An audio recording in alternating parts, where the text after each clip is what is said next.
तो ये बताएं कि जो शुगर के पेशेंट हैं उनको किन किन चीज़ों का ख्याल रखना चाहिए थे? शुगर जो है ना बेसिकली लाइफ स्टाइल चेंजिंग बीमारी है। ये कोई ऐसी बीमारी नहीं है कि जिसको रिवर्स नहीं किया जाता। अब शुगर को ख़त्म करने का माह रमज़ान बेहतरीन तरीका है। जब आप रोज़ा रखते हैं तो 14-15 घंटे का गैप आता है, तो आपकी बॉडी जो है वो डिटॉक्सीफाई। देखें, जब भी आपने सहरी करनी, ख़ासतौर पर वो लोग जो शुगर के मरीज़ हैं या किसी भी क्रोनिक डिजीज़ के अंदर चल रहे हैं, तो उनको चाहिए कम अज़ कम अपनी खुराक के अंदर एक बॉय। वो लोग जो सेक्सुअल ट्रांसमिटेड डिजीज़ में वीकनेस फील करते हैं, मर्दाना कमज़ोरी की वो वीकनेस फील करते हैं, रोज़ों में वो समझते हैं कि शायद मेरे पट्टे, उनका जितना वेट हो उसको 5 ग्राम से मल्टीप्लाई करें, तो जो उसका रिजल्ट आए, मसलन अगर आपका अस्सलाम वालेकुम नाज़रीन, मैं डॉक्टर माडा, उम्मीद करते हैं आप सब खैरियत से होंगे। आप देख रहे हैं QAS हेल्थ। और आज जिस पर्सनैलिटी को, जिस मेहमान को हमने मदऊ किया, किसी तारफ़ के मोहताज नहीं हैं। He is the medical specialist doctor Tanvir Arshad Chaudhry हमारे साथ मौजूद है। अस्सलाम वालेकुम डॉक्टर साहब। जी वालेकुम अस्सलाम। डॉक्टर साहब, डायबिटीज़ जो कि पाकिस्तान में एक बहुत बड़ा मसला क्रिएट कर रही है,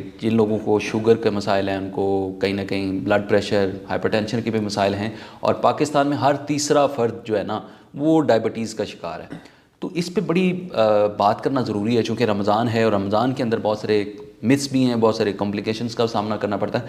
थोड़ा सा ये बताएं कि रमज़ान में जो लोग जो डायबिटीज़ के हैं, क्या वो इंसुलिन का इंजेक्शन लगा सकते हैं या नहीं लगा सकते? अपना जो शुगर टेस्ट है वो कर सकते हैं या नहीं कर सकते? थोड़ा सा। अच्छा, thank you so much doctor एड माडा कि आपने बड़ा ज़बरदस्त टॉपिक चूज़ किया, चूँकि हमारी जो पॉपुलेशन है और उनको एजुकेट करने की बहुत ज़्यादा ज़रूरत होती है। ख़ासतौर पे वो लोग जो ओबीज़ हैं, मोटापे का शिकार हैं, और उसके साथ साथ शुगर का भी शिकार है। अब लोगों में ये कन्फ्यूजन होती है कि मैं इसके दौरान में, जब रोज़ा भी मैंने रखा हुआ है, तो क्या मैं इसके दौरान में अपनी शुगर चेक कर सकती हूँ या कर सकता हूँ या नहीं कर सकती, या इंसुलिन लगा सकता हूँ या नहीं लगा सकती? तो मेरा अपने तमाम व्यूअर्स के जो आपके तवस्सुल से हमें सुनेंगे या जहाँ तक हमारी आवाज़ जाएगी, कि रोज़े की हालत में आप अपनी शुगर भी चेक कर सकते हैं और आप इंसुलिन भी इंजेक्ट कर सकते हैं।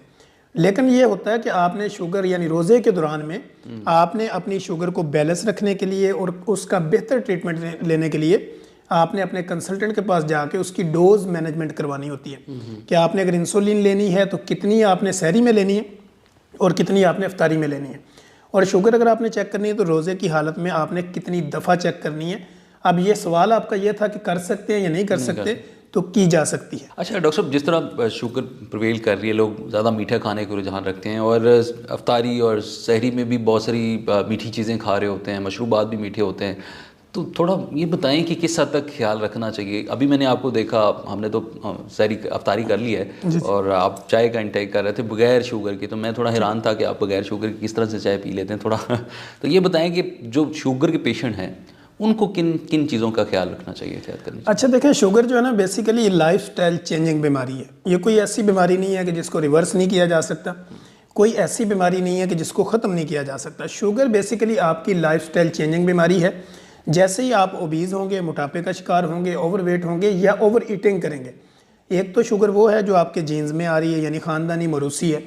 दूसरी वो है जो आपकी जिसमें आपकी फिजिबिलिटी, यानी आपकी फ़िज़िकल एक्टिविटी कम होने की वजह से, या आपने प्रॉपर उसको सीरियस नहीं लिया, या आपने ऐसी चीज़ें इंटेक करना शुरू कर दी जिसमें बेकरी आइटम्स हैं, वाइट आटा है, जिसमें आप मैदे से बनी चीज़ें हैं, या आप बहुत ज़्यादा मीठी चीज़ों का इस्तेमाल करते हैं, तो उससे भी आपको शुगर होती है। अब शुगर को ख़त्म करने का माह रमज़ान बेहतरीन तरीका है, क्योंकि इसमें जैसे आप इंटरमीडिएट फास्टिंग करते हैं, तो आज के दौर में जब आप रोज़ा रखते हैं तो 14-15 घंटे का गैप आता है, तो आपकी बॉडी जो है वो डिटॉक्सीफाई होती है।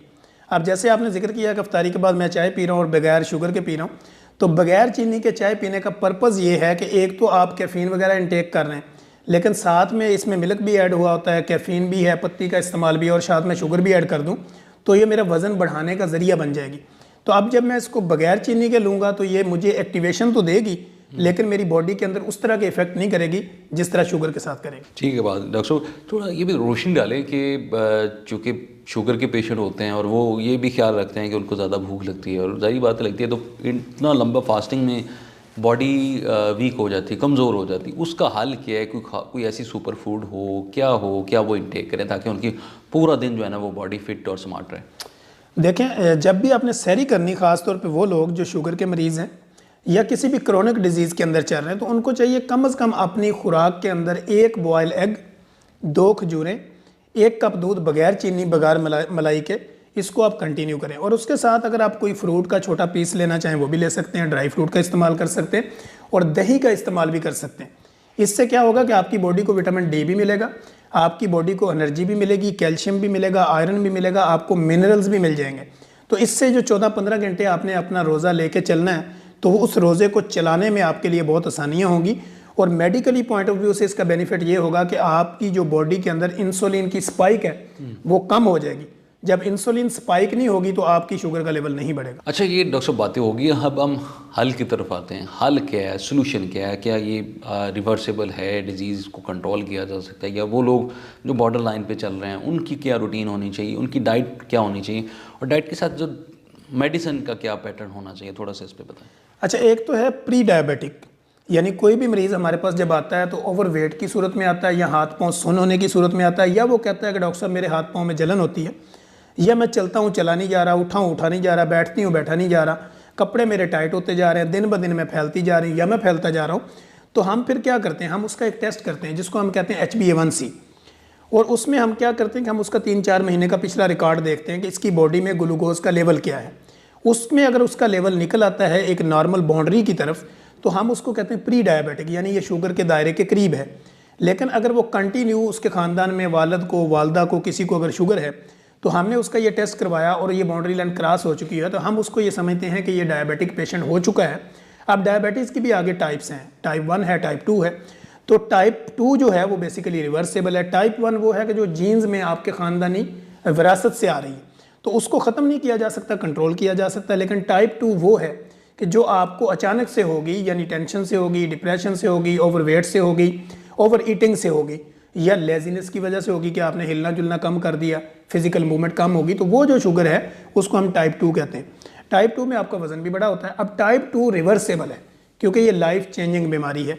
जैसे ही आप अपनी फिजिकल एक्टिविटी करेंगे, आप अपनी खुराक के अंदर फाइबर का भरपूर इस्तेमाल करेंगे, प्रोटीन का भरपूर इस्तेमाल करेंगे, कार्ब को कट लगाएंगे, कार्बोहाइड्रेट आप कम लेंगे, फाइबर को बढ़ा देंगे, प्रोटीन को बढ़ा देंगे। इसी तरह आप अपनी बॉडी के अंदर सैलड का इस्तेमाल करेंगे, वेजिटेबल का इस्तेमाल करेंगे, तो टाइप 2 वाली जो डायबिटीज़ है ये रिवर्सेबल है और रिवर्स हो सकती है। इसका हल क्या, कोई ऐसी कोई ख़ास हमें कुछ चीज़ रिकमेंड करें ताकि थ्रू आउट रमज़ान आप फिट भी रहें और जो वीकनेस हो जाती हैं जिन डायबिटीज़ वालों के, और डायबिटीज़ जो है वो काउंटर भी हो जाए? अच्छा, ख़ास तौर पे अब जब आपने किया तो ये मैं समझ लें कि आपके प्रोग्राम में ये पहला गिफ्ट दे रहा हूँ कि वो लोग जो सेक्सुअल ट्रांसमिटेड डिजीज़ में वीकनेस फील करते हैं, मर्दाना कमज़ोरी की वो वीकनेस फील करते हैं, रोज़ों में वो समझते हैं कि शायद मेरे पट्ठे कमज़ोर हो गए, या मेरे जॉइंट वगैरह कमज़ोर हो गए, या मुझे चक्कर आते हैं, आंखों के आगे अंधेरा आता है, या मैं शुगर का मरीज़ हूँ, ब्लड प्रेशर की मरीज़ हूँ, या मैं क्रोनिक किसी भी बीमारी में हूँ, मैदे में हूँ, जिगर में हूँ, तो उनके लिए ये गिफ्ट है कि उनका जितना वेट हो उसको 5 ग्राम से मल्टीप्लाई करें,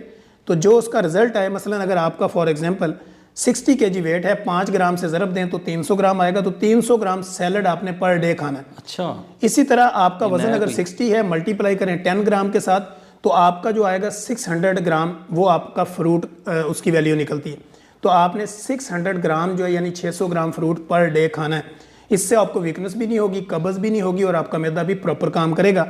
इसके अलावा अगर आप ये चाहते हैं कि मुझे कोई इसके साथ सप्लीमेंट दिया जाए तो उसमें सलाजीत बेशुमार किस्म की आती हैं, बेशुमार मल्टीविटामिन्स आते हैं। लेकिन अब सलाजीत तो मार्केट में उस तरह से वो प्योरीफाइड नहीं है। लेकिन वो पहले वो पुराना दौर था कि आप पहाड़ों से उतार के ले जाते थे और लोगों को गुच्छू करके दे देते थे। अब वो दौर गुजर चुका। अब तो इस तरह की जिद्दत आ चुकी है, जदीद फार्मास्यूटिकल के प्रोसीजर्स हैं जिससे निकाल के बेशुमार किस्म के ब्रांड जो हैं वो मार्केट में अवेलेबल है, जिसमें नंबर 1 ब्रांड एक और भी है कि जो हमारे यहाँ पे डिस्कस भी हमने पहले एक वीडियो में किया था। वो चूँकि ऐसा सर्टिफाइड है जो हमारी अपनी क्लिनिकल प्रैक्टिस में भी उसके बेशुमार फ़ायदे। ठीक है डॉक्टर साहब, बहुत शुक्रिया। चूँकि आज रमज़ान है और रमज़ान में हमने अफ्तारी कर ली है और बड़ा खुश लग रहे हैं और हेल्दी भी फील कर रहे होंगे, तो उम्मीद करते हैं आज का शो आपके लिए बहुत मुफीद साबित होगा। अपने मेज़बान डॉक्टर रमाडा को इजाज़त दीजिए। अल्लाह ने